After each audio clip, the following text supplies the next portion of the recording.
Hvis du gerne vil have indsat et billede på en af dine sider, er det rimelig nemt. Du trykker på sider, og så vælger du den side, hvor du gerne vil have et billede ind. I det her tilfælde vil jeg gerne have den ind på demoside, så jeg trykker på redigere.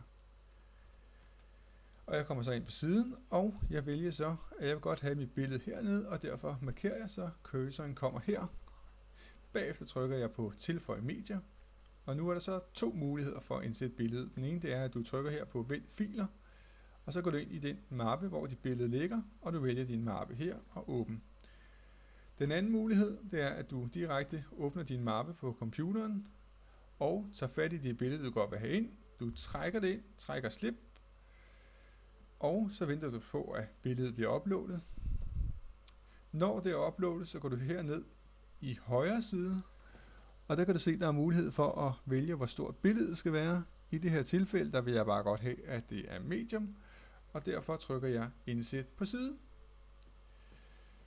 Når du har trykket på indsæt på siden, trykker du herover igen, opdater side, og så ligger det faktisk på din side. Vi går ind her og kigger en gang, vi opdaterer siden, vi kan se her til siden, der er ikke noget billede på, opdater. Og vi kan nu se, at billedet er kommet ind. Der er dog lidt mere i det omkring billedet på din side. Der er nemlig noget søgeoptimering i det, vi gerne vil have med. Derfor så trykker vi en gang på billedet, der kommer et lille billede-ikon frem, hvor der står redigere billede, og du trykker der. Så fremkommer der en lille boks igen, og her er der så først og fremmest mulighed for at højre- og venstrejustere samt at centrere billedet. Men udover det, så er der også noget, som hedder titel, og det er rigtig godt at sætte en titel på sit billede. Altid i det her tilfælde, der vælger jeg at kalde det hund, men skulle det nu være rigtig vel søgeoptimeret, så vil jeg skrive Grand Danois, hvis det nu var en side, jeg havde om Grand Danois hund, da det her er en Grand Danois. Udover det, så er der noget, der hedder alternativ tekst, og som I kan se her, så er der bare det, som billedet hedder. Der er billedet er blevet taget, og det kan jo ikke bruge så særlig meget, hvis Google kommer forbi, eller en af de andre søgemaskiner. Så derfor sletter jeg det, og så skriver jeg, her er en hund.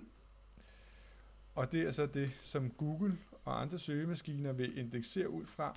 Men der er en anden ting i det også, fordi hvis der kommer nogen ind på de side, som ikke ser særlig godt, så har de et lille program installeret på deres computer, og hvor de så kører deres pil hen over billedet, så vil den læse op for dem, her er en hund. Så det har altså to funktioner. Det har for svagtseende, og det har for søgemaskinerne, så de kan finde ud af, hvad de skal indeksere dit billede ud fra, og hvad det er, der er på dit billede. Og det er det. Når du har gjort det, så trykker du opdater. Når du har gjort det, så trykker du også opdater herover. Sådan der. Og det er faktisk bare det. Rigtig god fornøjelse.